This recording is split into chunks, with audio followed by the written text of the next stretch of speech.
That's odd. Let's see if we've actually got online here.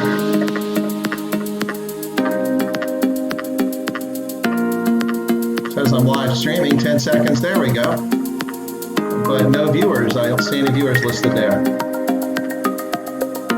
So a moment ago I had some viewers, everybody must have left. Well, welcome in, folks. Chris here with the Dove Africa. Today to celebrate the 40th anniversary of Zimbabwe's independence as a sovereign nation.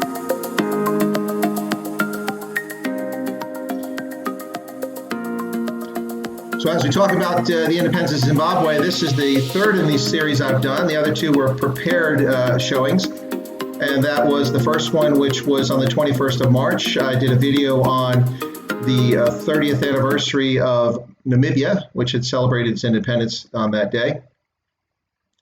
And it's not the third, this is the second one here, celebrating the 18th of April, which was the 40th anniversary of the independence of Zimbabwe. And then coming up on the 27th of April, I'll also be doing another stream, or at least a video, to celebrate South Africa's 26th day as a multi-party democratic nation after the end of apartheid in 1994. So some big events in Southern Africa, and that's just a few of them here. So Zimbabwe, as I said, celebrates its 40th anniversary as an independent nation. And for all but the last couple of years of that independence, the country was led by a single man, Robert Gabriel Mugabe, who passed away not all that long ago, but led the country first as prime minister from 1980 until 1987, 1988, when he became president. And from that time frame on, he was president from prime minister 80 to 87 under the previous dispensation, which was a result of the Lancaster House Agreement. For those who may recall the Lancaster House Agreement, there were several things that took place in there to get Ian Smith's Rhodesian Front to step back from leading a minority government and to bring majority rule into what then had been called Rhodesia, Zimbabwe, as it transitioned from Rhodesia, Zimbabwe to Zimbabwe in 1980. Robert Mugabe's party, ZANU, the Zimbabwe African National Union, won overwhelming election in 1980, in no small measure because of some shenanigans that took place in part of the country. But nonetheless, they probably would have won the election hands down. So anyway, they won in 1980. He became prime minister. But the Lancaster House Agreement at that time guaranteed 20 seats in the 80-seat parliament for white Zimbabweans, for the minority. That was to last until 1987. After that period, starting in 1988, the government of Zimbabwe could impose a new constitution to replace that interim one, and effectively that ended the minority seats for the minority population, which is perfectly reasonable with me. No one should be reserved seats in parliament based on who they are. I'm not a fan of that. Botswana has a system in which the president can nominate, I think, 4 members of parliament. I don't get that. Well, I do get it. I understand why people do it, but it is not something that I think is a sound idea. Nonetheless, back to Zimbabwe. So 40 years. Wow. Now, there were always signs that there were problems inside of Zimbabwe if people were willing to look or pay attention. But let's be honest. Let's fade back to 1980 and think about the events that were taking place then. So in 1980, the world was very happy for the Western world, for the embarrassment of Rhodesia to go away, for a minority white government struggling to keep the Black African majority down and retain control for itself. Too many folks were just happy to see the problem go away. Mugabe came in, initially seemed to be a very moderate presence and someone who was interested in reconciliation. And he took Julius Nyerere's advice from Tanzania, not chasing the white Zimbabweans out of the country. Now, to be fair, a number of white Zimbabweans left the country, but most of those that left weren't interested in majority rule, and that's why they left. But probably about 120,000 white Zimbabweans stayed behind and were part of the country initially. That number has dwindled over the years, but it did stay pretty consistent, up around 100,000 for a long time. It wasn't until the farm invasions and seizures, the extra legal seizures that took place starting in 2000, that Zimbabwe's population dwindled to what it is today, probably somewhere between 25 and 30,000 white Zimbabweans left in the country. That's out of a population of about 380,000, roughly, around the world. Roughly 200,000 of them living in the United Kingdom, about 65 or 70,000 living in South Africa and other places. So it's difficult to get those figures. No one keeps population statistics on that. This is through expatriate communications that people share and update folks. Also, at some point, once you've left the country and with 40 years have passed and your children left the country, the ties to Rhodesia, Zimbabwe fray and go away. And really, are you still a Zimbabwean Rhodesian at some point? At least your family, that is. So Mugabe is prime minister from 1980 to 87, becomes president, and stays in office. During that time frame in the 1980s, Zimbabwe, because the conflict ended and because the minority government wasn't devoting the majority of its resources to fighting a bush war, the money spent on security was no longer needed to be spent on security in that fashion at that level. And so money was available for other things. Plus, the end of the conflict meant the end of terrorist factions and sabotage that were taking place around the country, attacking oil processing facilities, shooting down commercial airliners, all sorts of things that were undermining confidence and the economy. Well, once that conflict was ended, the country could turn to some degree of normalcy with a majority government. The majority government comes in, and the economy begins to take off. And Zimbabwe becomes known as the breadbasket of Africa. And this went on for a long period of time through the 1980s. But in the midst of this, while all of this was going on, all of this was taking place, it wasn't exactly all sunshine and roses. So during the 1980s, there was a rupture between the two independence era movements, ZANU and ZAPU. ZAPU was the Zimbabwe African People's Union? Yes, anyway, it was led by Joshua Nkomo. So Joshua Nkomo had hoped to win the election in 1980, did not win the election. Mugabe and ZANU won it. And so differences between the two led to a conflict in which the North Korean trained 5th Brigade and other elements of security services moved into Matabeleland, which is the western side, roughly, of Zimbabwe, northwestern side. And that's where the Ndebele people predominantly live, whereas on the eastern side of the country, it's predominantly Shona people. There are others. There's Khoi and San, Europeans, Kalanga, a subset of the Ndebele or the Shona. There's a number of groups there, but the reality is that when ZANU sent security forces into Matabeleland, they harassed and rounded up and killed somewhere in the order of between 25 and 50,000. I don't think anyone knows the true figure. People who were either supporters of ZAPU or suspected supporters of ZAPU. And this was known as the I can never pronounce this correctly. Let me pause for a second. Gukurahundi, which is really a Shona word, translated English loosely means the early rain which washes away the chaff before the spring rains. Ouch. That's not a very conciliatory tone or choice of words for what happened there. But these people were massacred, murdered. Many of them shot in the back of the head, dumped in ditches and buried. And a lot of people know where these bodies are. For a long time, people questioned after the farm seizures why Robert Mugabe would never leave office. The simple answer was he was a megalomaniac and he was too comfortable with power and the levers of privilege. And maybe, certainly towards the end, that seems to be the case. My argument always was that Mugabe would never leave power because he couldn't be guaranteed that they would put him in the docket to answer for what happened in Matabeleland between 1983 and 1987. That was always my position on it, and I stand by that to this day. It's one of the reasons why ZANU-PF is so reticent to surrender political power at any stage. Not just a question of corruption or wanting political power for power's sake, but also there are people that are serving the ZANU government who are still complicit in the crimes that took place at that time. And these aren't the only crimes, but this is the big one. So that's something that people don't talk a lot about, but it did happen. And this happened in the midst of Zimbabwe being a good news story for most of the world. People reporting in Zimbabwe in those days were talking about it being, as I said, the breadbasket of Africa and successful reconciliation. The whites who remained in the country lived as normal people. They were allowed to vote. And thanks, Blues Pixie. Blues Pixie says interesting stuff. I was wondering if anybody was there. I say 7 viewers, but no chat. So if you got a question, throw it out there. Feel free to interrupt me. I plan to go for another hour or so, unless there's interest. But right now, the plan is to go for another hour. Anyway, so what happened was Zimbabwe was viewed around the world this time as a success story and an example of how other states in Africa could be led by legitimate political parties.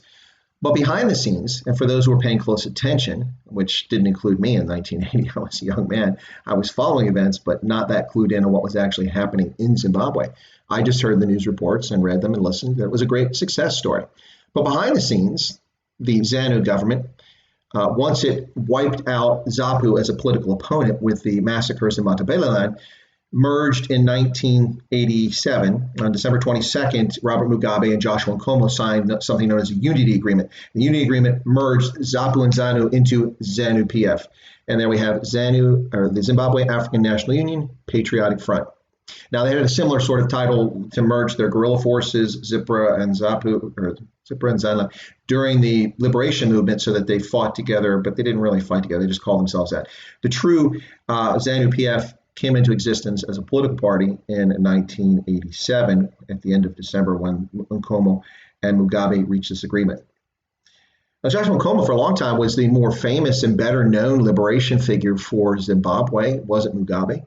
Mugabe disappeared and ran off to Ghana for a period where he taught and learned about some revolutionary ideas that were being sponsored in that part of the world, as Kwame Nkrumah was hosting a number of Pan-Africanist and African liberation era leaders. And so he was in Ghana for a while and eventually came back into Mozambique. But Mugabe wasn't the well-known member, and he's certainly not the guy that started the liberation movement. Joshua Nkomo was much more famous and better known. Both, of course, suffered under the colonial government and then the independent government under Smith. But so the unity government, so 1987. So Zimbabwe is marching along in the 1980s, the breadbasket of Southern Africa, a success story politically, and just it's all sunshine and wonderful milk. Yes and no, folks. Okay, so while this was happening, lots of mechanisms were taking place in the background which affected governance. And members of the government were, first off, we should talk about land. So let's go to land, and then we're going to jump forward to the 40th anniversary. But part of the Lancaster House Agreement was that the government of Zimbabwe could only purchase land on a willing buyer, willing seller basis. In other words, if a farmer was willing to sell the land, the government had first right of refusal. So they could gazette the land and say, we're going to buy it and we'll pay for it. But they had to pay fair market price. Now, the excuse that Mugabe and ZANU-PF and a lot of Zimbabwe ZANU-PF apologists to this day continue to use is that part of the arrangement was the government of the United Kingdom under Margaret Thatcher had agreed that they would provide money. And they put millions of pounds, British pounds, into a fund that would be used to purchase the farms and the farmland. But the concept behind this, the idea was that the farmland would be purchased to be distributed to war veterans and poor Black Zimbabweans who were landless and had an interest in being farmers. That was the concept. That was the idea. Commensurate with that, of course, it goes without saying that the government would need to have some sort of extension services program to teach Zimbabwean aspiring farmers about modern farming techniques, industrial farming, irrigation techniques, all sorts of other things that apply when you're in the farming business. Those services were rarely, if ever, provided. And in addition, virtually all the farms that were purchased between 1980 and 2000 didn't go to poor Black Zimbabweans or to war veterans. Those farms went to Piri and to Solomon Mujuru and to Mugabe and to a whole host of senior members of ZANU-PF, the ZDF, the Zimbabwean Defense Forces, and to the Zimbabwe Republic Police, among others. So senior elites got the farms, and it became their nice little place to go hang out on the weekend when they left Harare and impress people. And many of those farms were either leased back and managed by someone else, typically a Black or white commercial farmer, or they were simply not really maintained to produce things on the farm. So there you have it. That's what happened. So what happened is in the late 1990s, Mugabe and ZANU-PF I should add one more thing here. Something was happening in the 1990s that was making it difficult for commercial farmers to do business in Zimbabwe. After it became the breadbasket of Africa, what happened is that one of the mechanisms that the ZANU-PF government used to steal money, to have corrupt practices, is that they forced maize farmers, for instance, one of the major crops, tobacco being another one, but maize being an important staple for people to eat. They forced the maize farmers to sell their maize to the government grain marketing board. Well, the Government Grain Marketing Board was a state-owned entity, and it set the price for maize. Now, maize is a commodity, and it's grown all over Southern Africa, particularly in South Africa. So the price is dictated by demand, supply and demand. So when the government sets the price, and let's say, for instance, we'll take a what if. Let's say a bushel of maize goes for $10 in South Africa. In Zimbabwe, the government officials would set the price at $8 or $9. So they force the farmers to sell the grain to the government at a loss. What happens to the other dollar? Well, the government marketing board sells it on the open marketplace where the price is actually $10 a bushel. And guess where the money goes? Right into somebody's pocket. Now, farmers were able to deal with this for a while because they managed to stay profitable because they were clever farmers and they're smart users of their resources for a period of time. But eventually it became unsustainable. Farmers could not keep going back to banks and borrowing money to repair their tractors, to purchase new plows, to pay their salaried workers, to buy new seed, fertilizer, irrigation pipes, and so on and so forth. They couldn't continually do that by borrowing money and getting deeper in debt. They had to turn profit.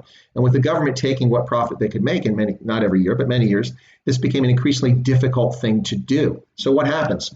Well, in the late 1990s, Mugabe is frustrated that he has to answer to Parliament. And Parliament and the judiciary especially, were still independent this time. The Zimbabwean judiciary was full of white and black African judges who adhered to the rule of law. They would look at the Constitution and look at a case brought before them, and they would look at the laws, and they would make a decision based on the rule of law.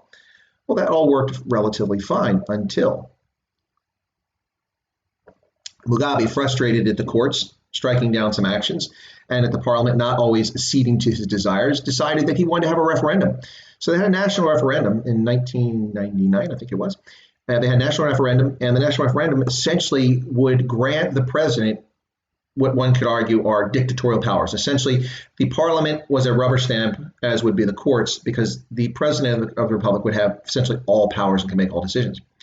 Well, at this time, the government had been under pressure because it had been borrowing money from the IMF and the World Bank prior to this to tide it over. While money disappeared, it was borrowing more money. So what happened is that they were under pressure to liberalize the country, and this included allowing political parties to form. Mugabe had always wanted a one-party state. He got that eventually by absorbing ZAPU and by the white minority guaranteed seats disappearing in 1987-88, and now he had a one-party state for a decade. So what he wanted now was control of that one-party state, total control for himself. So the referendum was put out there, and prior to the referendum going out, a opposition political party had been allowed to form, the Movement for Democratic Change, the MDC, founded by Morgan Tsvangirai and a number of other influential Zimbabweans who have served in the opposition since then, and including Roy Bennett, a famous, well-known farmer from the eastern part of Zimbabwe, whose farm was confiscated, and he was famously imprisoned for an altercation in Parliament as a sitting member of Parliament, convicted as a felon and put into a prison and abused there. Had to flee to South Africa and to seek asylum, which, interestingly enough, the government of South Africa denied him political asylum, but they allowed him to stay in South Africa. Anyway, he was later the deputy agricultural minister under the unity government that was formed after Mugabe refused to step down after losing his seat as president and remained president, and they made Morgan Tsvangirai the prime minister, recreated that post, ceremonial essentially. But there were some real positions for the MDC. The finance minister, Tende Biti, he was a real finance minister. But the levers of the state, the security services, remained under firm Mugabe and ZANU-PF control. Anyway, so back to the referendum. So the MDC, which got its traction by being part of the labor movement. It's where it started. Morgan Tsvangirai was a labor organizer, and amongst the unions and urban dwellers, the MDC gained a lot of traction. People were frustrated with ZANU-PF and its corruption and its incompetence, and were angry. And so what happened was that they campaigned against the referendum. The MDC said, don't do it. Now, this was supported by a number of commercial white farmers, of which, who knows the actual number, somewhere between 3,800 and 4,300 commercial farms in Zimbabwe. We hear various things between 3,000 and 5,000 commercial farmers, but you include the sons and daughters, the wife, the children. The actual number is probably about 4,000, roughly 4,000 commercial white farmers in Zimbabwe, and about 300 to 500 commercial black farmers. But a number of these commercial farmers either openly joined the Movement for Democratic Change because they foolishly thought that they lived in a multi-party democracy. That's what the country was supposed to be, and things had been calm for a number of years. So some of them started supporting the MDC because they were frustrated with ZANU-PF. And also some of them were clandestine financial supporters of the MDC.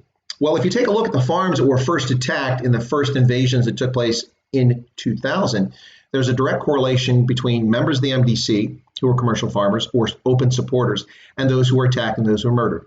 You see people like Martin Olds and others who were murdered early on, and their farm workers attacked, and many farm workers murdered. We hear, somewhere between 34 and 75 white Zimbabwean commercial farmers and family members were murdered during this violent era that took place.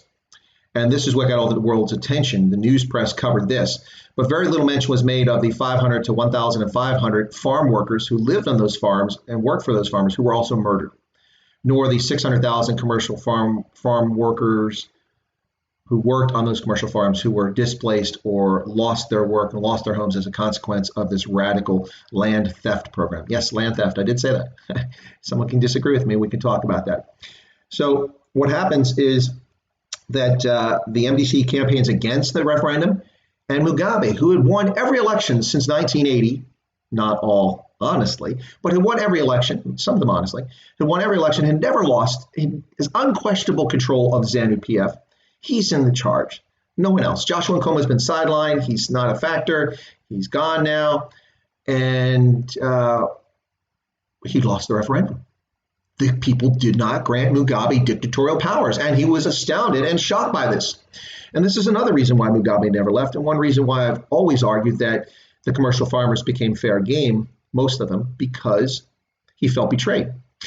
Mugabe, in his mindset, always felt that he'd been magnanimous. He was a wonderful human being, and that he'd been very forgiving in not forcing white Zimbabweans to leave the country in 1980 and chase them all out that time. That was the world in his view, and that's what he truly believed. And anything that disagreed with that was obviously something that was wrong, and he took great umbrage with. So he was very angry that white farmers would support the opposition. They should be supporting him. He let them stay. Look how generous he was.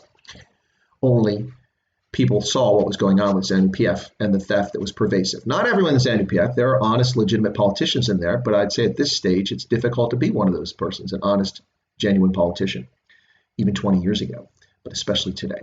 So what happens is that he loses the referendum, and then the war veterans, and for those of you who are watching back in 2000, or if you have access to any of the footage, watch some of the footage, look at the photographs of the war veterans as they chant and march in front of commercial farms and threaten the families of the commercial farm workers and the farm workers.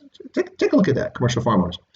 You will notice that there were some war veterans there, but think about this. 1980, the conflict ended. So even if you had joined a guerrilla force, say ZIPRA or ZANLA, and you fought in 1979, and say you were 14, well, let's say 15, because you really have to be 15. So you'd have to be my age to have spent even a moment in the bush fighting to end the conflict. So say you're 15 in 79 or 80, okay? So you're born in 65. All right, 65. 20 years later, you'd be 35, okay? But the vast majority of people who were war veterans didn't join 1979. Most of the cohorts had joined long before that. In fact, most of the people who fought for ZANU and ZAPU in the bush joined between 1970 and 1976, 77. 78, so 78, yeah. So most joined, and most were older. They were already adults. Very few young kids joined. So by the year 2000, most war veterans were at least in their 40s, many in their 50s, and some in their 60s. Yet if you look at the footage, there's an awful lot of 10, 12, 14, 15-year-old kids out there chanting and carrying signs, war veterans demanding compensation and land for having fought for Zimbabwe's independence. So I'm not dismissing the fact that war veterans were ignored, because they had been ignored for a long period of time. Nor am I dismissing the fact that there were actually legitimate war veterans out there, but most of what was happening was simply a show, and that's what was truly happening. And I said this at the time, this is a show, this is nonsense. If the government wants to provide land for war veterans, simply take the farms that you've given to Zimbabwe elites who aren't using the lands for productive purposes and turn it over to people who are willing to farm it. Anyway, so they invade the farms. And then Mugabe stays there. He blames the United Kingdom. He blames racism. He blames everything under the sun. And the country descends. The currency goes under hyperinflation. They have ridiculous macroeconomic policies. They steal another election. Then they steal another election. We have a unity government, which doesn't work. And all it does is paint the MDC as ineffectual and angers a lot of the population, showing that they can't really lead the government when they're not even really leading the government. They're part of it. And the keys to the government are really held by ZANU, who has control of the intelligence and security services. So when you control the intelligence and security services in Zimbabwe, you control civil society.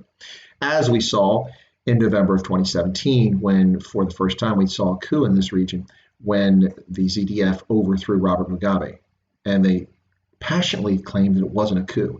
If you remember this, go to LinkedIn and look up my profile under William M. Chris Wyatt, and you'll find an article posted within 14 hours of the coup beginning, in which I predict that this is a coup, and this is why the coup is taking place, and I predict what's likely to happen. Then you'll see a series of articles under my profile under articles, that predict the coup and then also talk about legally removing Mugabe as president under the Constitution, which is not how it was done. And then also my predictions for the elections that came in 2018 and so on and so forth. So I wrote several articles about Zimbabwe. But at that time, I predicted that it was a coup. Most analysts and most journalists and most political commentators around the world were reticent to call it a coup, in part because we didn't want to sully the royal we, didn't want to sully the reputation of Zimbabwe or Southern Africa, which did not have a history of coups. The only place in the region that really saw much in the way of coups would be off the coast in Comoros. The rest of the country of Southern Africa don't have a history of that for the most part. So what happened was Mugabe's ousted, he's pushed aside, and Emerson Mnangagwa comes in and takes over. Now, Mnangagwa had illegally come in. If you remember, Mnangagwa had been vice president and was at a local fair in which he claimed that he'd been poisoned. There were two competing factions, and that's what brought this to a head. Grace Mugabe, Mugabe's second wife, and former secretary, became his wife, and she rose up in power over time. And she led what was called the G40 group, and this is the generation 40, those under the age of 40. So it was a generational divide within ZANU. She was 40 years the junior of her husband, nearly 50 years. Robert Mugabe was in his 90s. She was in her 40s, 50s. So 40 years junior. So she was leading the G40 faction within ZANU, and there was a schism within the party. And the other faction was called the Lacoste faction, or the Izod faction, which was because Mnangagwa's nickname has long been the crocodile. And what is the symbol for the Lacoste Izod shirts? It is a crocodile. Anyway, so the two factions were fighting, and he claimed that they tried to poison him with ice cream, I think it was, at a local fair. And so he fled the country and resigned his post as vice president. He was replaced, and then a few weeks later, the coup takes place. So he sits in South Africa for a few days until the army brings him back, and the army brings him back and appoints him as president. An extra-legal, anti-constitutional, anti-rule of law action that took place, and suddenly he's the president until the elections take place in 2018, and of course he is declared the president after elections there. Elections during which there were irregularities, once again, not nearly as bad as they usually are in Zimbabwe, but there were a number of irregularities.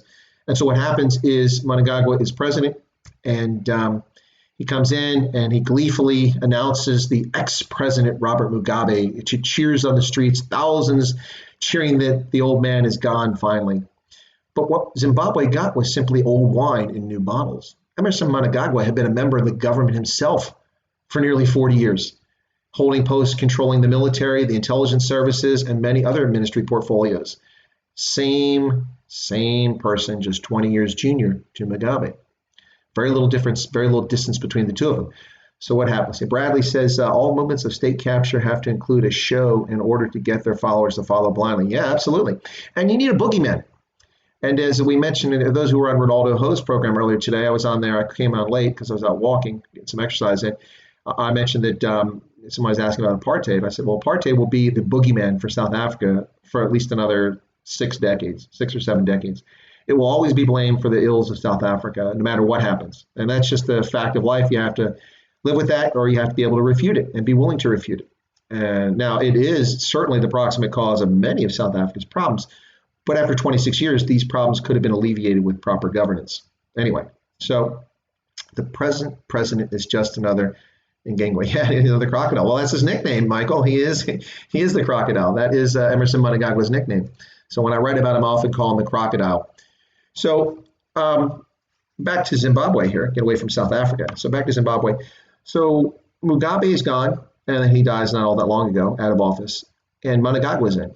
And people have a lot of hope for Zimbabwe. I was not one that shared that hope because I know that this is simply another state functionary who was part of the old order, and he's simply going to implement things in his own favor. And this is exactly what's happened in Zimbabwe since then. They have moved back and forth, banning the dollar and the rand as being traded as a currency, reintroduced their own worthless currency. They reintroduced that worthless currency and overnight stole the savings of Zimbabweans by replacing hard currency with nonsense currency. And now the currency has become worthless again. And so they've allowed the trading in dollars and rand, but primarily in the US dollar. But of course, this creates all sorts of problems. Someone going to the marketplace to buy some maize or to buy some juice or something like that, everything costs $1 or more because there's no change. There's no coins to break up a dollar. And so it costs people a lot of money. So people tend to, when they can, buy in bulk if they can. So say something's 50 cents, they'll buy two when they only need one. So this is a problem. Anyway, so we find ourselves here today. It was actually yesterday, April 18th of 2020, that Zimbabwe celebrates its 40th anniversary. So I do tip my cap to Zimbabwe, celebrating 40 years of independence as an independent, sovereign, multi-party nation. It hasn't always been multi-party, but it is multi-party today. 40 years of independence. And that took a long time for Zimbabwe to progress after 1980, to collapse slowly, and then precipitously starting in 2000 till 2008. 2008, it came back up out of the depths for a little bit with a sound macroeconomic policy under a very good finance minister, Tendai Biti, as I mentioned. And then after the MDC left government, it starts going the other direction again. Eventually, Mugabe booted, and very little has changed with Emerson Mnangagwa. So what I'd like to do now is a comment from Michael, and after I read the comment, then I'm going to read some of the things that Zimbabwean politicians and leaders have said in the Zimbabwe press in the build-up to Independence Day. One of them I'm going to talk about might surprise you. I've always been a fan of the MDC, but never someone that was totally convinced that they knew how to rule or how to be a political party, and that was one of the challenges they faced. I was a huge fan of Morgan Tsvangirai. I think he is a true hero of Zimbabwe and a man with a great deal of courage, as was Roy Bennett. And so Morgan Tsvangirai was eventually succeeded by Nelson Chamisa, and I'm going to mention one of his comments here, which I'm going to deride a little bit, so I'm giving you advance warning. So Michael says, Zim can never improve due to demographics and departure of anyone with enough sense and high education. Well, actually, that's a good point. I'm glad you brought it up, Michael, and I'd like to throw this out there. So for a long time, whenever I would go to South Africa and I'd go to a restaurant or I'd go to a business, and I would get good service. Someone would be polite and articulate. Odds are, if I'd see their name, if they wore a name tag or something like that, I could usually figure it out by the surname. Not always, but usually. I'd ask, I said, so where are you from in Zimbabwe? And I usually write about 8 or 9 out of 10 times. And the person will be surprised that I realize they're Zimbabwean.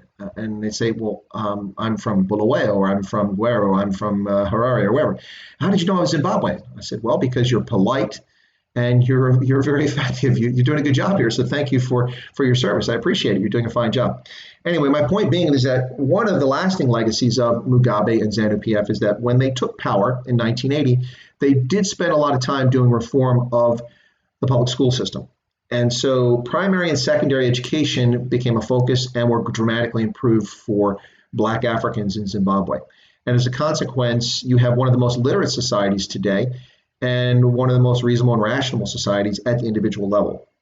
And so what happened is that when the 2000 farm invasions took place, and as I mentioned, 600,000 to 800,000 farm workers working on those 4,300 farms, when they were pushed off the farms or pushed out of their homes in many cases because they lived on the farms, a lot of people fled, as did people who were active supporters of the MDC, because members of the MDC have disappeared and been murdered, bodies never found, some found later. They've been intimidated, and a lot of people fled. So somewhere in the order of 3 to 4, perhaps even as many as 5 million, but I don't think that's an accurate figure. I think it's more like 4 million. Zimbabweans currently live abroad. At least 2.5 million to potentially 3 million of them live in South Africa. And so, as Mike was saying, a lot of folks with a good education and with any common sense have left the country and gone abroad. Yeah, that's true. If you go to Canary Wharf in the financial district in London, you'll find lots of Zimbabweans who work there in the finance business. Frankly, they ought to be in Harare working in the finance business, or Bulawayo, not in London. No, I'm not a xenophobe. I'm not even a UK citizen. What I'm trying to get across is that their skills, their talents are being used elsewhere, and they should be in Zimbabwe. But they're not in Zimbabwe because of the political situation. So Croy says, so it was the military, including the current president, that was using Mugabe as a figurehead. Then when his wife was trying to take over, they went ahead and removed him. Yes and no, Croy. I would say that up until probably at least late 2016, probably a year before he left, Mugabe was still firmly in control of the party. It was only in 2016 that he started to, his faculties seemed to diminish a little bit. And this is one of the reasons that led to the growth of these two factions. Now, before we had the G40 and the Izod crowd, or the Lacoste crowd, so Mnangagwa Lacoste, Grace Mugabe, the G40. Before we had these two factions developing, they were already developing without names, but they're coalescing around these two figures.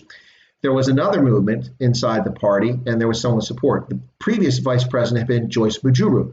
Joyce Mujuru, of course, was the wife, she's the widow now, of Solomon Mujuru, who headed the ZDF, the head of the Zimbabwe Defense Forces. So those who follow Zimbabwe know that he famously or infamously died in a fire in his home, in which he supposedly was smoking in bed, and that's why he died. But Solomon Mujuru, I would argue to this day, the circumstances of his death are quite suspicious. What happened was he lived in a home that was made out of stone, very little wood in it, yet the house is entirely torched. You got to wonder what kind of accelerant was there, certainly not a cigarette. But anyway, once Solomon Mujuru was gone and no longer a towering political figure from the military with great influence over the security services, once he was dead, Joyce Mujuru's days as an elevated political figure were numbered. And eventually she was sidelined and pushed aside by Mugabe while he still had firm control of the party. When Joyce Mujuru and her faction, which she lost a lot of supporters very quickly, they didn't want to be part of that sinking ship. Once Joyce Mujuru was pushed aside, then these factions started to coalesce, the younger folks around Grace Mugabe, thinking that they had hitched their wagon to the right star and were going to ride right to the top of the party. It was time for a new generation. Excuse me. But they greatly underestimated the power of the old boys and the old boy network. And the old boy network is what controlled and still controls the military and security services. The Central Intelligence Organization, a Rhodesian-era national intelligence agency, used to be headed by Ken Flower during the Rhodesian conflict. And it simply became the CIO under black majority rule and has been the National Intelligence Organization ever since. The CIO, the Zimbabwe Republic Police, the ZRP, and the ZDF, all of these are controlled by Liberation era stalwarts, all of whom are very long in the teeth and getting quite old at this stage. And so they were concerned that people would be called to account for the massacres or genocide, whichever the attempt was. I would say massacres. I don't think it was an attempt to wipe out the Shona people. It was just an attempt, or the Ndebele people. In my view, what happened in Matabeleland was an attempt to destroy political opposition, not to destroy people. So I wouldn't call it a genocide, although some say that. I would say it was massacres without a doubt. But I lost my train of thought there. So let me get back. I'll come back in a second. So Michael says that he used to go to Rhodesia to see the Zimbabwe ruins. Now I go to Zimbabwe to see the Rhodesian ruins, or what's left of it. Yeah, okay, that's a play on words. I got it. So you're talking about Great Zimbabwe, which is located just south of Masvingo, which used to have a different name when it was Rhodesia. But Masvingo, Great Zimbabwe, a 12th century, the ruins of a civilization that lived there that traded with the Portuguese, with potentially even the Chinese, from what we've seen. The Chinese traveling all the way to the southern coast of Africa at one point in the 14th century. And so some people thought that the Great Zimbabwe was the ruins of King Solomon. It was not. It was an African society, Bantu society, and quite a successful one. But the ruins are quite impressive if you ever have a chance to go there. Now, the ruins of Rhodesia, you're talking about the country now, what Mugabe inherited, what they built in the first decade, and what they've destroyed in the last 3 decades. Anyway, so yeah, that's good. So let me go ahead and read some of these news reports here, okay? And this is what people had to say about Zimbabwe's independence. Again, let me remind you that I'm going to do either a video or a live stream on the 27th of April to celebrate South Africa's 26th year as an independent multi-party democracy, representative democracy, with a strange way of selecting president. But anyway, people don't vote for president in South Africa. They vote for members of for parties, and they select their members of parliament, and those members of parliament, much like a parliamentary system, then select the president, not the chancellor, not the prime minister, but the president. All right, so let me read some of this stuff. So interestingly enough, what was happening in Zimbabwe is that every Independence Day celebration has been held in Harare, which used to be called Salisbury under Rhodesia, but in Harare ever since 1980. They've all been held there. But this year, for the 40th anniversary, they were going to hold the celebrations at Barberfield Stadium in Bulawayo, in the heart of Matabeleland. Now, Mnangagwa says this is part of a reconciliation effort, and I don't doubt that. That probably would have been a good idea to hold the national celebrations. But of course, the Wuhan coronavirus, or COVID-19 by its scientific name, has sort of put a crimp in events. So that is not happening at this point. Anyway, so that would have been fascinating to see these national celebrations take place in Bulawayo, but it's not the case. Now, I'm going to read some comments from different members of government and society and things they've said about this, and I'm going to offer my comment back to you. And so if you've got a question or you disagree with something, please in the chat, feel free to throw it up there and we'll address it. So the Information, Publicity, and Broadcasting Services Minister, Ms. Monica Mutsvangwa, said the following. A nation whose people sacrificed life and won in a modern way of fighting foreign invaders over decades until victory was achieved on the 18th of April, 1980. This year, we have bypassed the pomp and fanfare, and all the same we celebrate in our homes for the reasons of medical safety. Minister Monica Mutsvangwa. Well, is there anything to argue with there? Well, I would take umbrage with the fact that she mentioned this modern way of fighting foreign invaders. Modern way of fighting. Well, the modern way of fighting, no. ZANU-PF fought a guerrilla war, which is an ancient form of warfare that a weaker opponent uses to defeat a ruling government. So I would call it modern warfare. But anyway, that's that. I'm being nitpicky there. I'm so you can accuse me of that. But I will take issue with this: fighting foreign invaders over decades. Foreign invaders. Okay. Well, folks, let's roll back the clock and talk about history. It's been, what, about 1,600 years since the Bantu peoples arrived in this part of Africa, coming down initially from the Cameroon region of West Africa and moving across Africa and then down the Rift Valley and settling the entire region. And all of those peoples are related from the Bantu family as you come south. Those arriving in what is modern Zimbabwe, staying there and displacing the Khoi and San, who were present in the region and have been there for at least 50,000 years prior to Bantu arrival. Then continuing down the Great Bantu Migration down the east coast of what became South Africa, settling in KwaZulu-Natal today, and the Eastern Cape, and eventually dividing into subgroups or creating subgroups and others, independent tribes. You have the Zulu, you have the Xhosa, you have the Pedi, you have the Shona, you have many other groups, the Swazi, lots of folks who developed over time and had their own independent kingdoms and chiefdoms. So it wasn't all that long ago that the Bantu invaded what is today Zimbabwe. And this is conveniently forgotten by people like the broadcasting minister there, Ms. Mutsvangwa. You too, my friend, and your ancestors were invaders. All humans are invaders to some degree. We all started, if you believe in evolution, somewhere in Africa and propagated the planet from there. So playing this foreign invader game is an insulting attempt to use bigotry and or racism to divide people. And I take issue with it. So I don't really care for that. But the rest of what she said, I have no objection to that. Zimbabwe earned its independence, and it got it in April of 1980. And she's right. People have to celebrate at home because of Wuhan coronavirus. All right. So the ZANU-PF National Commissar and Deputy Minister of Defense and War Veterans Affairs. Now, that's a long title. I don't want that guy's business card. It'll be running all the way across and then a second line just to give his title. But I'll say again, the ZANU-PF National Commissar and Deputy Minister of Defense and War Veterans Affairs. This is Victor Matamandanda. He reminded Zimbabweans that the day they ended the denial of their rights by the colonial regime. He said under the old dispensation, independence lost its direction after both ZANU-PF and the government were hijacked by the G40 cabal and who took advantage of former President Robert Mugabe's advanced age. Well, I don't have any objections to what he says there, Mr. Matamandanda. It was a colonial regime. He's correct in that. That's fair. And I also agree with his point that the government lost its direction. But I would not say it was under G40. The government of Robert Mugabe, in my view, lost its direction after he became president, sometime in the early 1990s, in which he was comfortable and felt his position was unassailable and pretty much did what he wanted, and it was the same for ZANU-PF. That would be my argument as to when. So good comments otherwise, but I would agree with that. So here we have another one from Mashonaland Central. This is from the Herald, by the way. It's a Zimbabwe newspaper.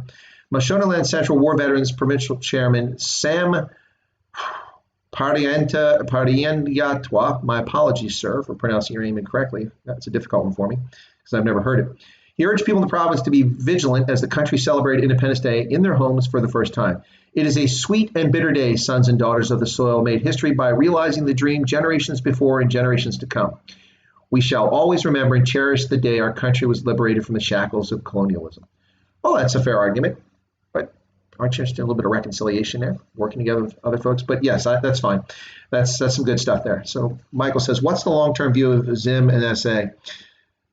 When he says ZA, that's common for South Africa, collapses, then it's over for Zim too. If the Cape gets independence, then it's over for the rest of South Africa. It will take a few years to stabilize. Well, let me come back to that, Michael. Let me finish a few of these comments, but interesting question. All right, so one more here from that was Mashonaland. So we see one side where the Shona people live. Now switching over to the other side where the Ndebele people live in Matabeleland. So Matabeleland South Provincial Affairs Minister Beniko Nkube said a lot of sacrifice was put for the country to attain independence. We are going to be at home tomorrow, waiting for his he said this the other day, waiting for His Excellency to provide guidance on the country's way forward in light of COVID-19. Everyone should stay at home in compliance with lockdown measures to prevent the spread of virus. Nothing wrong there. It's a perfectly good commentary from the provincial affairs minister. So these come from Pindula News. I am going to get to Michael's question because I think it's a relevant question to talk about. But Pindula News, the Zimbabwe Congress of Trade Unions quoted the Pindula News quoted the ZCTU, Zimbabwe Congress of Trade Unions Secretary General Yaphet Moyo. And Yaphet Moyo said the following. He expressed his displeasure over the way the current administration is running the country, and he said that corruption, segregation, and thuggery were the order of the day. And now people are looking back at Ian Smith's oppressive days with fondness. Ouch. I don't think he's probably popular with ZANU-PF. I don't think they're going to like that terminology. Corruption, segregation, and thuggery, the order of the day. He further says, an ordinary worker during the colonial era had a better economic lifestyle compared to today's worker. Independence, which was supposed to be a full package, turned out piecemeal. Corruption, violence, fear, thuggery, deprivation, segregation, inequalities, and repression are the order of the day. The laws of the land are not being fully upheld to protect workers and citizens. Our working environment has gradually deteriorated from independence. Well, with that, I can't complain with Mr. Yaphet Moyo. That's exactly the point I've been making for over 20 years on Zimbabwe. This is what's happening. I've called Zimbabwe a thugocracy under ZANU-PF rule, because to me, that's exactly how it's behaved. With ZANU-PF, many members of its government trying to find ways that they can get what they can out of the country rather than govern it and provide for the people of Zimbabwe. Yeah, I've called it a thugocracy. And so when I've called it a thugocracy, I've, of course, been accused of being a racist or a bigot. Or, it's ridiculous. Simply asking for people to govern legitimately and not abuse others. It's not too much to ask. A lot of people gave their lives in the bush in Zimbabwe, both for ZIPRA and ZANLA, to get that. That's the dispensation they wanted. One man, one vote. One woman, one vote. And the freedom of expression, freedom of assembly, and economic opportunity as well as education. Yet here we are, 40 years later, and Zimbabwe is having all kinds of problems with those issues. So let me continue. He also complained, Moyo said he lamented that the country's deteriorating infrastructure, and he said that hospitals are now in a poor state, schools were under-equipped. Well, that's sad because the schools were one success story for ZANU-PF and for Robert Mugabe, and could arguably have been one of his legacies, is the school system and the medical system. Now, it wasn't advanced for most people, but it provided at least rudimentary or elementary basic health care for all Zimbabweans. Both of those are in jeopardy now. Doctors and nurses recently sued ZANU-PF and the government in Harare because they had failed to provide them with any personal protective equipment. Not enough masks, not enough surgical gloves to deal with COVID-19.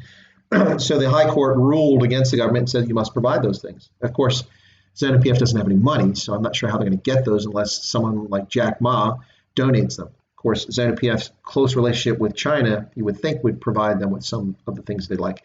Michael, I've not forgotten your question. I'm going to get back to it. Let me say one more thing here about Nelson Chamisa. So the MDC leader, Nelson Chamisa, interestingly enough, was just recently ordered by the court to surrender his position as the head of the party, the MDC, because they said that his ascension there wasn't legitimate. And so he's still the most popular MDC politician, aside from perhaps Tendai Biti. But Chamisa said the following. This was 4 days before Independence Day, so last week. He said that he has urged all Zimbabweans to clap their hands 40 times on Independence Day as a sign of what he termed clap for change.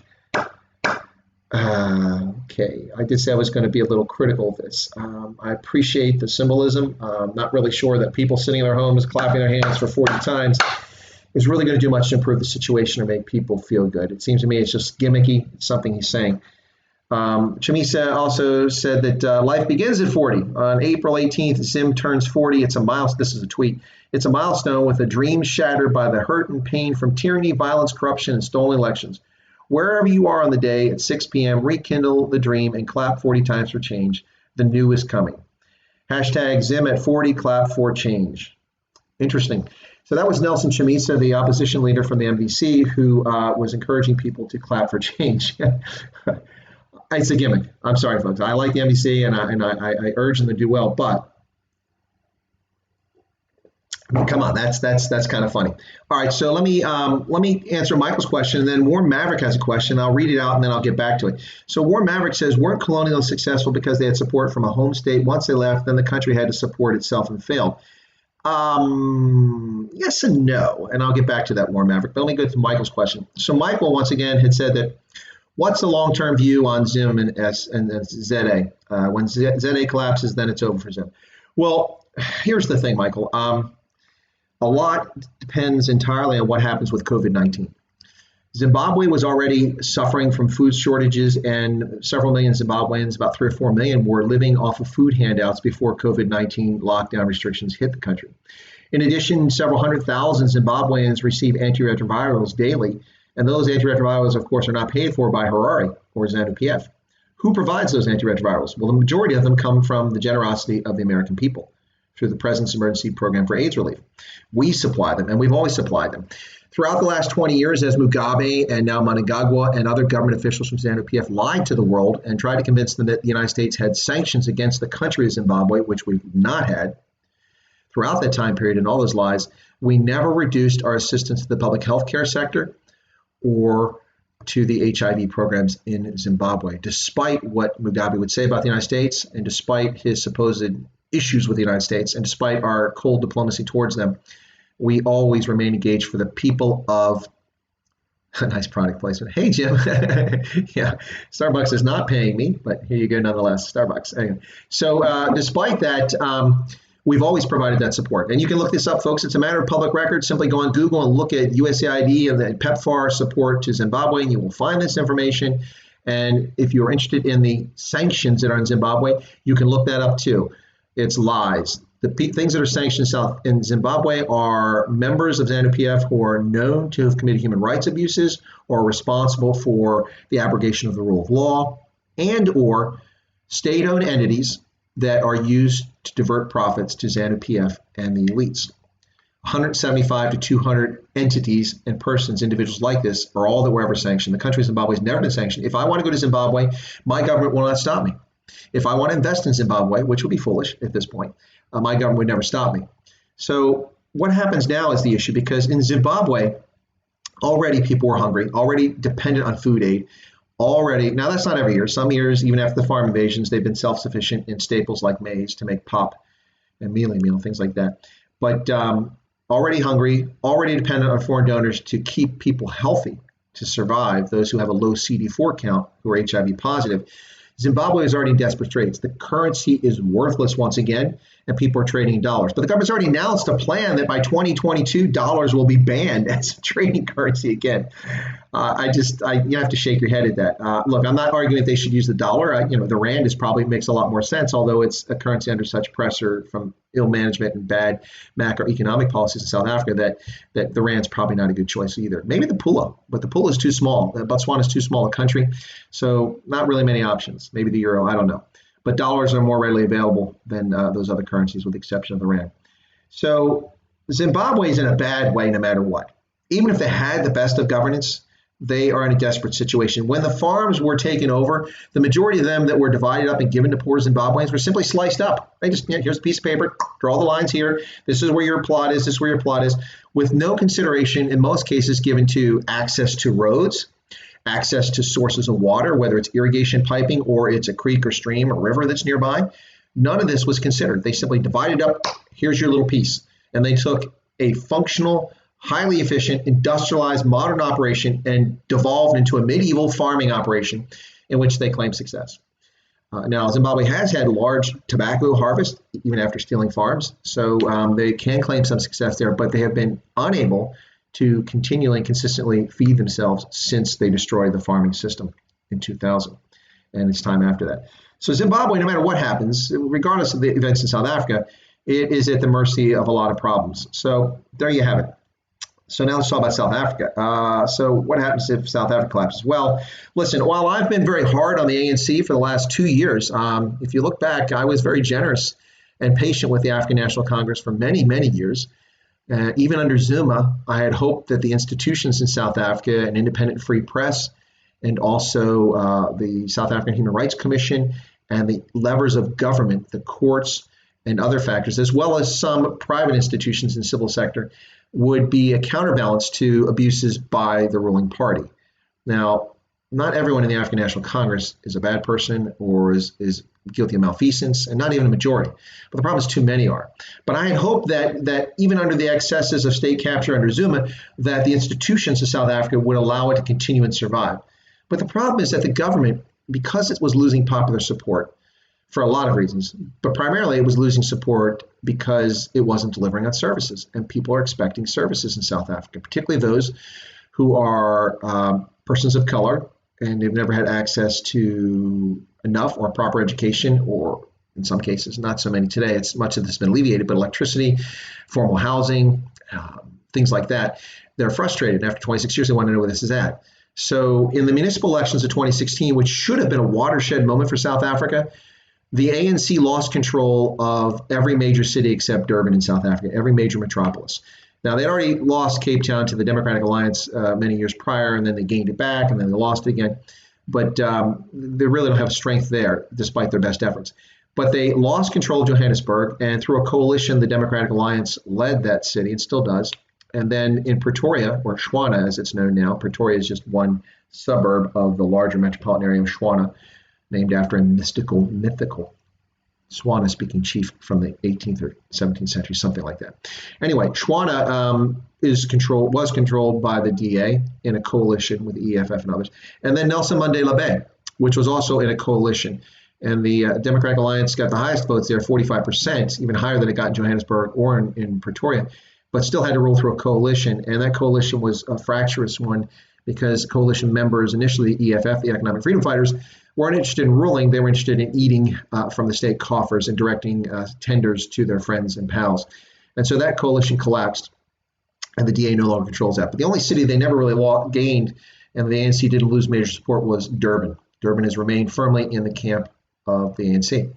So 2016 should have been a watershed point. It should have been a time in which the ANC realized we've got serious problems here. We need to change. We need to address South Africans' issues. But no, instead of addressing the issues and looking at the serious shortcomings and failings of macroeconomic policies, and I'm now talking a lot about South Africa, but I'll wrap this up quickly if I can, then get back to Zimbabwe. So we do want to celebrate its 40th anniversary of independence. So South Africa, the ANC, instead of getting rid of macroeconomic policy, it has doubled down now and is creating new macroeconomic policies, which are undermining, before COVID-19, undermining confidence in the country and scaring away foreign direct investment. So one of the biggest concerns is Black economic empowerment, a racial scheme, not all that different from some of the things that apartheid did, but a racial scheme that was supposedly intended to allow majority Black Africans to have success by winning tenders with the government. I understand that. In America, we have preferential treatment. If you are a female or minority-owned business, you get extra points when you compete on a contract or a government tender with the federal government. If you're a disabled veteran, you get preferential treatment. I don't know that those are healthy things, but in our society they exist and they have not been removed, and they probably won't go away anytime soon. So I understand the tendency to do this in South Africa, but the problem is that the system is allowed to become a rotting corpse in which fictitious countries win tenders based on no qualifications, no skills, sometimes not even any employees to deliver the services that they're under contract to deliver. Famously in the Eastern Cape, school books for textbooks for children were never delivered to dozens of schools in the Eastern Cape. The contract was awarded, millions of rand were paid to this company, and no school books were ever delivered. And this is the sort of thing that takes place. Meanwhile, companies that are not majority owned are unable to compete for the tenders with the government. So the government gets the sometimes good services, but oftentimes the worst of services. So BEE, which is a racist policy, and I disagree with it. Then we have now this effort to create a national health insurance, the NHI. This is another dunderheaded idea that's going to undermine South Africa's economy. There simply isn't enough money to pursue this. And then also, when it started to lose support in 2016, the lesson the ANC took from the 2016 municipal elections was not the lesson they should have learned about their governance, but rather, we need something else to get people to support us. And so when the EFF, the Economic Freedom Fighters, came along and talked about nationalizing the mines, nationalizing farms, nationalizing this and that, That was too far for most of the ANC. But when the land issue was discussed, that was something they're willing to bring up and put on the table. So they came up with this nonsense expropriation without compensation. Now, for those who don't know, the South African Constitution, which has been in effect since 95, I think it was, and maybe it was 96, that the Constitution was in 96 actually promulgated. This is the permanent constitution that came about after a government was elected in 94. And that constitution does allow the government to expropriate land. It's similar to what we have in the United States called eminent domain. Eminent domain, the government can take your land for a public good. Now, this was particularly important when we were building railroads across the continent. The land, you don't build railroads like this if you can avoid it. That's very inefficient. You want to build as straight as possible. And normally you've come across somebody's land. So you would use eminent domain. You would compensate at fair market value the owner of the land, and then you would build it, and it would be government land. So eminent domain, this clause exists in South Africa, and the government can do this, but they must compensate the farmers. But the ANC's argument is that there's no money for it, which is utter horse crap, total nonsense. This year's budget, they devoted 16 billion rand to prop up the state utility, Eskom, to provide electricity, and 4 billion in guarantees. So they have to give up cash, but 4 billion rand in guarantees for South African Airlines, which now we see is about to be liquidated as it's grounded pretty much forever, it looks like. But they budgeted a total of 33 million US dollars for land purchases. $33 million. I can't even buy a decent wine estate in the Western Cape for $33 million. It's an absolute and utter joke. The ANC has never taken land reform and land restitution seriously, although they've pursued it, and in many cases have been resolved, most of them through financial compensation over the years. But they have not taken the issue of rural land seriously, and the amount of money they budget to resolve the issue shows that. So their technique to draw support is to come up with taking the land, and they tell people we must take the land because there's no money and we're redressing wrongs of the past. Utter nonsense. There are people who deserve to get redress for land being taken from them. The agreement at the CODESA, the Convention for Democratic South Africa, that took place in the early 1990s, between 92 and 94, the agreement that was reached by those parties, including a young trade unionist who represented the ANC named Cyril Ramaphosa, the agreement was that land would be purchased on willing buyer, willing seller basis, and that land claims in South Africa would be considered legitimate to the year 1910. Now, why does 1910 matter? Now, War Maverick, I haven't forgot your question. I'll get back to that. So why does the year 1910 matter? Well, because before 1910, there was no country in South Africa. It never existed. What do you mean? Well, what I mean is that before 1910, South Africa was a collection of British colonies, the Cape Colony, Natal, African kingdoms, the Zulu Kingdom, the Xhosa Kingdom, the Pedi Kingdom, the Tswana Kingdoms, and Afrikaner states, the Orange Free State and the Transvaal, which were amalgamated into South Africa by the British government with the Union of South Africa Act of 1910. 1913, the first piece of racist legislation comes about that really starts defrauding and taking land from Black Africans and others. Now, that does not mean that land was not taken, captured prior to 1910. I'll get back to that. But from 1913, the Native Lands Act. Eventually, about 87% of the country's land was reserved for the use of white South Africans, which were about 5 million, roughly 4.5 million, 5 million when 94 rolled around. And it's about the same number, a little bit higher today. So in 1948, the National Party took over the reins from Jan Christian Smut's government. He lost the election, in part because rural votes were skewed and gave more representation for rural votes than other votes. And so the NP came into power and began implementing the system of apartheid, which continued until 1994. Although it was being dismantled by 1990, it continued until 94. So what's that? Zim has no taxpayers. No taxpayers. I lost track where I was going with that. So I've read this comment over here. Back to where I was at. So 94. The land. Yeah, so back to the land. Sorry. So what happened is that all land taken from 1910 until 1994, someone could file a land claim. Now you're going to say, wait a second, Wyatt, but what if my grandfather had his land taken in 1914? How do I get that back? He's dead. Okay. Provision was made that heirs could make the claim on behalf of the folks who came before them. So you could file it. And there were 75,000 or so land claims filed from 1995 to 1999 during that period, that 5-year period. And those land claims, over 73,000 of them have long been settled. But during the Zuma government, the Zuma era, the government reopened the land issue, and another 144,000 or something like that land claims came in. Many of them were fraudulent or spurious, some of them legitimate, but it gave people another opportunity to lay claim to land. Now, the issue with land in South Africa is that it's highly contentious because it's far easier to give someone a financial settlement for an urban area. You're not going to go in and tear down a $1 billion development or hand it over to somebody who didn't build it. So the government comes to an accommodation and pays a financial settlement to someone who has a claim to the land. Is it a fair settlement? We can argue about that. That's not the point here. The point here is that the claim to it is relinquished as a result. Now, part of the problem in South Africa is that land that has been purchased by the government and handed over to Black South Africans without the provision of extension services or agricultural support and things like that, oftentimes goes into disrepair. Not always. There are some successful Black South African farmers who have gotten land through land reform and are succeeding, and sometimes on their own and sometimes in no small measure as a consequence of assistance from white farm owners. But some have succeeded, but most have failed because the government hasn't provided any support of credit or extension services or things like this, or grants. So what happens is some of this farmland is then sold. It's gazetted and sold back. Well, when a white South African buys the land, it's not legitimate to claim that the land was stolen. This is what happened in Zimbabwe.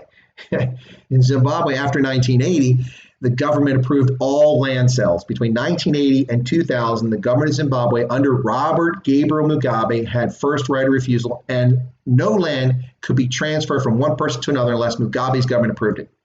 42% of all land designated as commercial farmland in Zimbabwe changed hands at least one time between 1980 and 2000.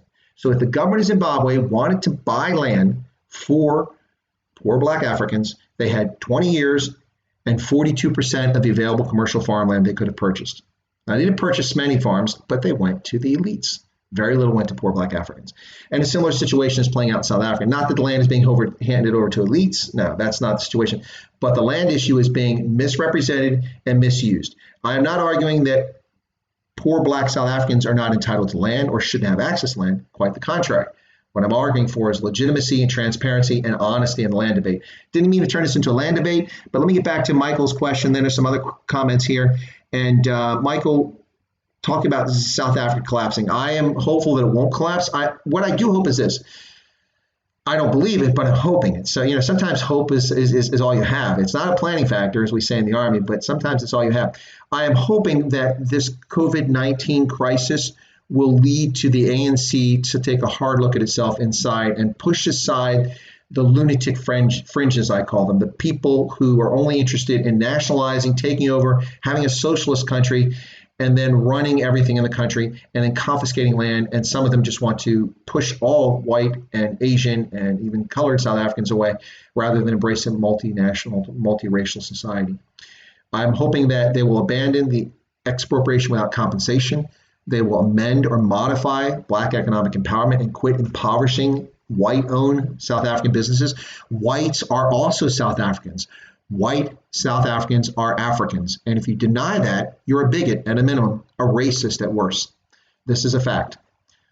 The San and the Khoi are also South Africans and Africans. So my hope is that EWC goes away because they see just how disastrous it's going to be. Just look at what's happened before COVID-19. The RAND weakened, despite efforts by Cyril Ramaphosa to have trade summits in which he tried to bring foreign direct investment. Google, Ford, and others announced money going to South Africa, but really it's just a drop in the bucket. He's asking for like 90 billion and we get 20 billion in investments. That's nothing. South Africa needs trillions of dollars to go in there, or hundreds of billions of dollars.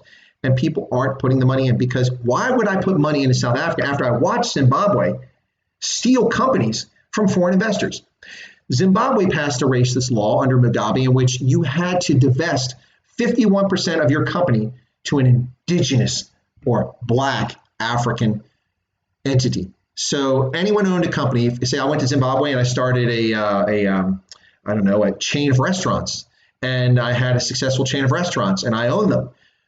The law said I had to give 51% of my company to a Black Zimbabwean. Why? That's bigotry. That's racism. You're making a law to defraud me based on the color of my skin. It is simply wrong. Hey, Kung Fu Kenny, welcome aboard there, my friend. That is simply wrong. Wrong. No question about it, folks. That is not legitimate. And if you think it's legitimate, then I suggest you take a long, hard look in the mirror. And if someone says that racism can't be practiced by people of different skin tones, it simply doesn't understand the term of racism. It's simply advocating one race is better than another. And I have trouble with that issue because we're all from the human race. We're all the same species, Homo sapiens. We knocked out, or they died on their own, the Neanderthals, our closest relatives, a few thousand years back. So it's just us. Some people have lighter skin pigmentation, some have darker skin pigmentation. We're all human beings. Anyway, so my hope is that these policies will go away. EWC, abandon it.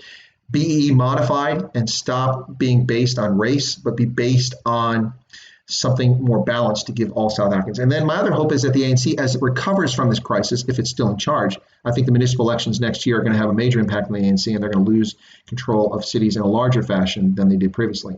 If things go the way I think they're going to go, then I would hope that the ANC, if it's still in charge, begins to properly invest in education in South Africa. Education is the great equalizer. The better primary and secondary education that all South Africans have to make them literate, so we don't have to play games and pretend that a 40% matric pass rate means something. It's a joke. So I go to school, I finish high school, and I take an examination for the matric, and I get a 41%, so I've graduated. That's utter nonsense. But that is what's going on in South Africa. So they paper over the failures of their education system. Now, they inherited an abysmal education system for Black Africans, but they've not improved it. Anyway, so my hope is that South Africa won't collapse. If it does collapse, yeah, I can see the Western Cape trying to break away on its own, but that's going to be a bit of a mess. It's not like the Western Cape has its own armed forces, so it'd have to be a situation where the ANC be willing to let it go, and I don't think the ANC is willing to let it go. Michael, let's see. Sons and daughters of soil, as quoted by the minister, is an admission that they are no more than tillers of soil and drawers of water. Surely the minister can upgrade his opinion. I think it's a bit of a harsh assessment, Michael. I understand where you're coming from in that. Sons and daughters of the soil, as quoted by the minister, is an admission that they are no more than tillers of the soil. Well, yes and no. The land is an emotional issue. It evokes emotion around the world, not simply in Zimbabwe or South Africa. But I would argue that I understand the tendency to do that. But I would agree that people need to get away from that. We have 9 billion people. We can't have 9 billion people as farmers in this world. It simply doesn't work. It's very inefficient. And where are we all going to go? All the people living in major metropolitan cities like Cairo, Bangkok, Tokyo, New York, Berlin, are they all supposed to go out on farms? It's just ludicrous. And by the same token, 34 million Black South Africans are not going to become farmers. Anyone that actually believes that really, really is deluding themselves. All right, so let's see. Warm Maverick, I haven't forgotten you. Weren't colonials successful because they had support from home state? Well, it depends, Warm Maverick, what you mean by colonialist. If you're talking about colonial states, so let's say German East Africa, Tanganyika, or German Southwest Africa. Let's take those two places. Yes, a lot of the people who were colonizers originally there and set up were in part successful because the colonial administration set things up to make it advantageous to have colonists. So yes, they have advantages. But for instance, if you're talking about Rhodesia, when the Unilateral Declaration of Independence took place in Rhodesia in 1965 under Ian Smith and the Rhodesian Front, they were ostracized and sanctioned and boycotted immediately by the United Kingdom. And over time, that became more repressive and more constrained by other countries around the world as they became more of a pariah state. Now, those people who were colonists, or this time white Rhodesians, and later white Zimbabweans, were at an advantage because the government was set up to serve them, not to serve Black Africans. So from that standpoint, yes, but not from the home country. That's an example there. Yeah, Rhodesia survived on its own. Honestly, the only reason that Rhodesia went away was threefold, I would argue. 2 were immediate, and the third one was longer term. The first one was that the number of Rhodesians, despite what their things saying, never topped more than, say, 250, 280,000 white Rhodesians. That's the max, with 6 million Black Africans. They were greatly outnumbered just on numbers basis. So demographics was going to get them in the end. That was longer. Immigration was growing I have the chart, but I didn't get a chance to pull it up here. But I do have a chart that shows the number of white Rhodesians over the years, and it peaked in the mid-70s before it started dropping in 77, 78. And immigration for a long time had raised the population after the Second World War, kept going up for the white population. But the Black population was growing through natural increase. The white population by the mid-1970s started to decline. And by the end of the conflict, a lot of Rhodesians had left, and there were only about 120,000 left in the country. And that number dwindled later on. But anyway, so they were going to be done in by demographics. It's kind of an issue that Israel has. You can't be doing this forever. Oh, Bradley, thanks. You're welcome. He's thanking me for the stream. Thank you very much for the very interesting, informative stream. But something about the relentless enthusiasm commies tells me. So I lost my train of thought again there. Sorry. It's getting older than I thought I was here. So what was I talking about? Zimbabwe. Oh, Rhodesians. Yeah, so the Rhodesians were going to be done in by demographics eventually. But the two proximate causes that really did the Rhodesian regime in the 1970s were not, as ZANU and ZAPU would like to claim, the guerrilla struggle. That certainly had an impact. But the security state in Rhodesia was holding its own with increasing migrants coming to a war-torn Rhodesia. They were still holding their own, but two events took place that hurt them. And the first was the South Africans pulled support for them. And when the South Africans pulled support for them, they lost access to the rail lines to South Africa to import things, and that was devastating to them. And then the other thing that happened is that the South African government pulled back its British South African police, the BSAP, pilots and mechanics from Rhodesia and brought them back to South Africa, as well as some of the helicopters that were being used to fight the Bush War. That was devastating because the Rhodesian forces didn't have enough pilots or mechanics, and they had a hard time keeping their Alouettes and other aircraft in the air. And they resorted to buying defunct, broken Hueys from the Israelis, among others, and trying to slip them into the country surreptitiously. So that was a major situation. But prior to that, in 1976, I think it was, when there was an effort to, by the Smith government, to introduce majority access to the political system. And there was a Pierce Commission from the UK who talked to this about black Zimbabweans, and they saw it as a sham and said, no independence without majority rule. Those two events were the things that really did it. And actually, the demographics being a third one, but there's really one fourth one. Until 1974, the Rhodesians were very successful in stopping ZANU and ZAPU in the bush, very successful. Now, there were terrorist activities, farmers were murdered and such, but they were very successful until 74. What happened in 1974? The military overthrew the government of Portugal. And Mozambique and Angola were granted their independence in 1975. And suddenly, in 1975, the guerrillas who were fighting for ZANU, in this case for ZANU, not for ZAPU, suddenly had a base of operations that welcomed them from a liberation state itself of Mozambique. And ZANU could now put its guerrillas and stage them in Mozambique, right on the border. The entire eastern flank of Rhodesia was now exposed to guerrillas who had refuge in what had been a Portuguese-controlled, minority-led, white European colonial state, which they considered part of Portugal. Now you had a hostile black African-led country there. You already had one to the north in Zambia, and you had a company to the west in Botswana that was led by a black majority government, but it was not necessarily hostile to Rhodesia. It just was agnostic to it in many respects. And South Africa was still under apartheid. So Rhodesia was surrounded by European colonies or states, with the exception of Botswana and Zambia, until 1975. And then Mozambique went, and those are the four things. Once Mozambique was gone, the handwriting was on the wall. Once black Africans in Zimbabwe said, we will not accept independence without majority rule. And once the South Africans in 77 shut the rail lines and started pulling back their personnel, the handwriting was on the wall. A minority government could never survive. South Africa is a bit different situation today, and hopefully there will never be an armed conflict, or I don't predict one, but we'll see. So making sure I didn't miss some things. I think I answered Michael's question there. Then Warren Maverick, why colonists were successful. I think I answered that. If I didn't, Warren Maverick, come back and if you're still there and tell me I didn't answer it. Michael Lawson, Zim has no taxpayers. So where's the money expected to come? Yeah, exactly. There are no taxpayers. Hey, Dog Breaker. Kung Fu Kenny says, they call our current education system racist. They want to decolonize like the Minister of Education mentioned. Yeah, interesting, Kung Fu Kenny. At the same time that you even hear the EFF talking about self-determination in their manifesto they've just talked about for dealing with COVID-19. But the ANC has long talked about the ability for self-determination, not necessarily an advocate for it, but they've talked about it. But when they talk about self-determination, an interesting little thing has happened in South Africa.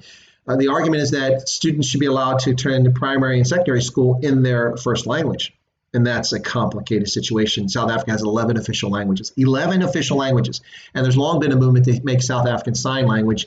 No, not the fake stuff where the guy's making stuff up in the back picture there when Zuma was talking. Genuine South African Sign Language to make it the 12th official language. So there are 11. All right, thank you, More Maverick. I'm happy I answered your question well. So there are 11 official languages. It's difficult to find qualified teachers who speak in all of those languages. Maybe if we get to two generations down the road when all South African children get an appropriate and acceptable education, maybe then we'll be able to have a situation in which you'll have qualified teachers who know all the skills, who could be science teachers and math teachers and chemistry teachers and whatever, what the course is in school. But that's not the situation in South Africa today. So you oftentimes get a teacher who can speak the language but is not qualified to teach the subject. And to exacerbate this, the ANC has went on a campaign of removing Afrikaans as the medium language all across the country. So if you think of South Africa and you think of Afrikaans and you think of higher education, what do you think of? Those outside of South Africa who know anything about South Africa, the first thought is Stellenbosch University, an Afrikaans medium university. But even there, they've sought to strip Afrikaans as the median language, and people have misrepresented the language. It really irritates me with Afrikaans because often I hear it's the language of the colonists, it's a foreign language. Well, the number of white Afrikaans speakers in South Africa is dwarfed by the number of mixed race or colored South Africans who speak it as a first language. And the actual number of South Africans who speak it is closer to about 14 to 16 million South Africans speak Afrikaans, and only about 2.8 million of them are Afrikaners. So let's get beyond this. So yeah, the education system needs to be addressed. It's a serious problem. It's been neglected in so many respects, and this is the challenge in South Africa. If you don't educate people, they can't think for themselves, they can't think critically, and they're easily swayed. Now, a lot of people have said that that's intentional, that the ANC wants illiterate, and some people said the same thing about the United States. Our public education system here has suffered, and we've taken civics out of the curriculum in junior high school and American government out of high school in many localities because leaders don't want the public educated. Well, that's a claim. I'm not making the claim, but it's certainly one people have made. So let's see. All right, let's see what else. Thanks for trying to be optimistic about the possible positive effects of COVID-19, but something about the relentless enthusiasm of the commies. Yeah, Blues Pixie. Yeah, the EFF is regalvanizing. They've been quiet for a few weeks, and now they're other than handing out hand sanitizer stamped with EFF all over it, they've been pretty quiet. So, yeah, the commies can be pretty optimistic. BE and talks of EWC slowly eroding the minority population away. Perhaps a huge strike or standing together somehow is what's needed. I'm not sure about that. There was a huge demonstration about farm murders that took place, was it a year or two ago, in which a lot of people in the farming community and those who supported the farming community turned out on the road and blocked the roads in South Africa. And this was a huge demonstration. Tens of thousands of people showed up for this. And how did the press portray this? Well, I saw the footage, and in the actual footage that was legitimate and fair, I saw colored South Africans, I saw white Afrikaners, I saw some black South Africans, not many, but some, people who were angry and upset about the farm murders and the brutality of them and what appears to be targeting of specific farmers in certain regions. And this was an effort to bring attention to farm murders. But it was portrayed by SABC, the South African Broadcasting Corporation, and by many in the media who have normally been decent watchdogs, but it was portrayed as something that AfriForum was behind, and therefore it could be dismissed because it's simply arguing for things or calling for the old days, calling for the old apartheid regime. That's not what it was about. This was an attempt to raise awareness about the brutality of rural murders. And rural murders are a serious, serious mess. Why do I say that? Well, there used to be a system in South Africa in the rural areas which grew up as a consequence of the Afrikaners, the Boers, who were moving from the Cape up into the interior of South Africa, and they would live on remote, disparate farms far away from each other. But there would be threats. Other Africans would come after them, or someone would come after them. And so they formed something known as the commando system. And the commando system was critically important in the First Boer War, but also in the Second Boer War. And so the commando system, every adult male would have to have a rifle and a certain amount of ammunition and provisions and a horse. And they would mount up on their horse like Minutemen in America, and they would ride off and form up in a commando to fight off an aggressor. And this was particularly important in the conflict against the Brits, but also in conflicts against the Ndebele before they fled to Zimbabwe. And so this commando system was in place for a long time. The ANC affiliated the commando system with racism and a legacy of apartheid, which is just, now, that doesn't mean it wasn't abused at times by the apartheid system, but it's utter nonsense. The commando system predates that by a few centuries and is a result of people trying to defend themselves. What they also forgot to mention is that by the time they disbanded the commando system about 13 years ago, there were at least 4 all-black regiments in KZN, KwaZulu-Natal. that were raised there, and in many respects, they're the only form of employment for a lot of folks. Now, these were like reserve forces that were activated on the weekends and sometimes during the week, and they did a lot of coordinated search operations. They confiscated mandrakes and daga and all sorts of other illicit narcotics, and they provided rural security. So they would have roving squads that if someone's farm was attacked, they could respond and they would go out there. The commando system with 168 units of commandos was disbanded by the ANC, and they just got rid of it. What did they replace it with? I don't know. I haven't seen it yet. They're yet to replace it. The SAPS, the South African Police Service, ostensibly replaced the territorial or the commando system, but they did not. So rural security has declined and degraded as a consequence of withdrawing the commando system. So that's not something that's helpful. Dog breaker, not. I think you're leaving there. Kung Fu Kenny, good evening. Okay. Dog breaker, yeah, I remember driving through Ponta Douro, Mozambique, and seeing buildings with AK holes in some of them. Yeah. No, well, Mozambique's an interesting story. It had a long conflict, which honestly, folks, was also fueled by the security state, the apartheid government in South Africa. You had Frelimo and Renamo, and Renamo was a result of a guerrilla movement that didn't agree with the ruling party and went back into the bush, and they were supported by the government in South Africa. And that conflict droned on until 1992. It didn't end until then. In some respects, I think that it probably ended because the South African support for the guerrillas in the bush was ending because apartheid was coming to an end and declared. So they pulled back from supporting them. Let's see what else. Very interesting live stream this far. I'm a bit late, so I'll have to rewatch it after. Okay, Kung Fu Kenny, that's great. I appreciate if you're able to watch it afterwards. This is about Zimbabwe, but we started talking about South Africa, or maybe just Southern Africa in general. But let's see.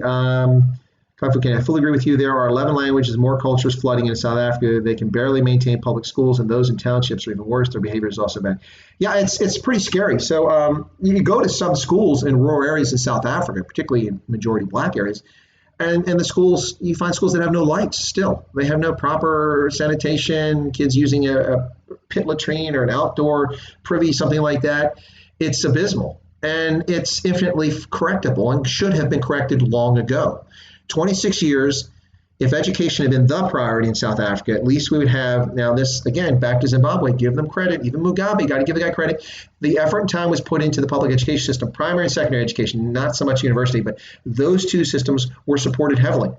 And they had qualified teachers. And you have a very literate society. We should have the same situation in South Africa, but we don't. In fact, we have a decline in the overall quality of education. So few people are successful at matric and can go on to university. And one of the reasons you have idiots running around screaming the fees must fall is because they don't understand how people pay for things because they didn't receive a proper education in high school. All right, so let's see what else. Blues Pixie, it feels intentional to easily sway the population. They've had 26 years to uplift the poor through education, but might just lose votes if they do. Yeah, I think that a lot of what's happened with the ANC is that in 2016, once again, they did not learn the right lessons from the municipal elections. And this is my hope that in 2021, regardless, now I think probably because of COVID-19, it's more likely it's going to happen because people are frustrated and angry, and they're going to take that anger out at the polling station, most likely on the ANC, even if the ANC is not to blame, but they're going to take it out on them because they're going to attribute it to the ANC's governance. And I would hope that the ANC pays a severe price in the 2021 municipal elections, and I would like to see them lose all municipalities and the municipalities be lost to the Democratic Alliance that can rule with over 50% of the vote in these places. Now, it's a bit of a pipe dream perhaps, but if that is the case, then the Democratic Alliance will have no more excuses. It will have to put up or shut up, and no more games it can play, little Patricia DeLille games, and then the other infighting that took place in the DA after it was successful in 2016. It kind of devolved a bit and then kind of lost out in the most recent elections, 2019. But if they get their act together in 2021, perhaps they can push the ANC aside in the municipalities, show good governance, deliver services to people, and that would gain them even more confidence. People forget that the ANC nearly lost Gauteng in the last national elections, and they could very conceivably lose control of Gauteng in 2021. Or not 2021, in 2020, 2024, whenever it is, the next elections. Yeah, so we'll see. All right, very quickly, let me go back to get away from South Africa again, because this was about Zimbabwe. And let me just talk about that again. So the 40th anniversary of the independence of Zimbabwe, a country that by all accounts started out very well. and had great success, at least for a decade, was known as the breadbasket of Africa. But nonetheless, at the same time that people thought that was the case, a lot of bad things were happening in Zimbabwe. A lot of bad things were happening in Zimbabwe. So we had the massacres in Matabeleland and the consolidation of ZANU-PF by squashing and crushing ZAPU into ZANU-PF, and then people in the government progressively stealing more and more from the economy from government. And so Zim might be celebrating independence, but they aren't. But aren't they owned by the Chinese, or is it China's influence exaggerated? War Maverick. Yeah, okay, that's a good question. I would say under Mugabe, the influence of China was not exaggerated, and I don't have evidence of this, and I'd like to have evidence of it, if it's true or not. But if you look at what happened with the ZDF when the coup took place, coup took place in 2017, November 2017, the commander of the ZDF had just been in China. And within hours of his return from China, the coup took place. So a lot of supposition is that the ZDF went to China and asked for their opinion. Had they too had enough of the old man? Was it time for Mugabe to go? And a lot of people believe that the ZDF only acted with the tacit approval of Beijing. Now, I don't know if that's true, but it certainly makes sense. The timeline makes sense, and it all kind of flows exactly like that. So China did have a lot of influence under Mugabe. Does it still have a lot of influence? I would say yes, it does. But China has a lot of problems. You know, this fictitious reporting of the number of cases of COVID-19, you know, it's there's a lot going on there that people aren't talking about. Plus, a lot of China's industry is shut down. No one's buying their stuff. Now, some things are being bought, but China survives on exports. With much of the world locked down and people that can't go around and do things they normally do, they aren't buying things they normally buy. Who's buying the things China makes? And they can't get some of the raw materials that they need because they can't import them. Mines in Zambia are largely shut down, all the copper mines. So where's the copper coming from? Chile? I don't know if the mines are open there. So yeah, the Chinese do have a lot of influence in Zimbabwe. I don't know how far that influence goes, but I would argue that with Mnangagwa, it goes quite far. But I would also tell you that Mnangagwa's control of the country, in my view, is tenuous. He, in my view, someone asked earlier if Mugabe was a puppet. I don't think that Mugabe was a puppet, but I would argue that in many respects, Mnangagwa is a puppet of the defense forces. So Kung Fu Kenny, what are your thoughts about China building SAMs all over Zimbabwe? What, surface-to-air missiles?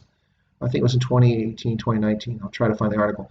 I'm not aware of that. If they're building surface-to-air missile bases, and Jim says, I'll let Kung Fu Kenny come back and answer that question. But Jim says, where do you see Zimbabwe at 50 years? Is there any reason for optimism? Ouch. Well,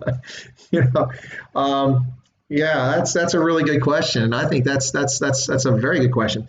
Where do I see Zimbabwe in 10 years?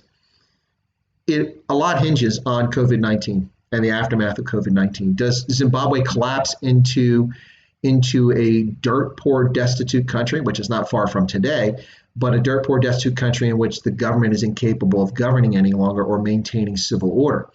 That's a real possibility here, folks. I'm not predicting it, but that is a real possibility depending on what the government in Harare does and how quickly they're able to come out of this. This is one of the reasons why I said that when the 21-day lockdown ends, it started on March 30th. Today's the 19th, so we're approaching the 21 days here. Probably tomorrow we'll get an announcement from Harare about what's going to happen with the Zimbabwe lockdown. My argument is because the government has no money in the coffers and they can't pay salaries, they can't follow the rulings of the High Court, which has told them to do certain things like provide protective equipment for medical personnel, that the government of Zimbabwe is going to have no choice but to, in some fashion, pull back on the lockdown. If they keep the lockdown as it is now, they're going to have a severe crisis because they're not going to be able to maintain civil order. People are hungry. People are suffering. And unemployment was already as much as 80% in Zimbabwe before COVID-19 ever hit. This is an absolute disaster for Zimbabwe. So 10 years down the road, I think it all depends on this. But I have little hope as long as the original Liberation Era generation and those in the immediate aftermath of the Liberation Era, those who came in the 80s, remain in control of ZANU-PF. These people are more interested in their own lives and their own assets and the things that they can take from Zimbabwe than they are about the concerns of Zimbabweans. If they truly cared about Zimbabweans, they would have reformed themselves long ago. But Zimbabweans, remarkably, and are well known for their patience. They'll suffer great indignities and suffer for a long time without taking action. This is why there's never been a popular overthrow of the government, even though it's had 40 years.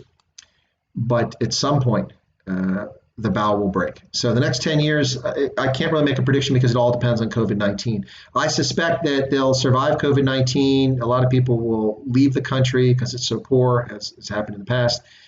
And the government will survive and limp along, and they'll go through machinations of introducing currencies and nationalizing things and releasing things and courting foreign investment. And then Mnangagwa will pass away at some point and he'll be replaced by someone else. And then we'll see what happens when the person who comes after Mnangagwa comes in. Or it could all devolve because of COVID-19 and we have civil conflict on the streets. And then everything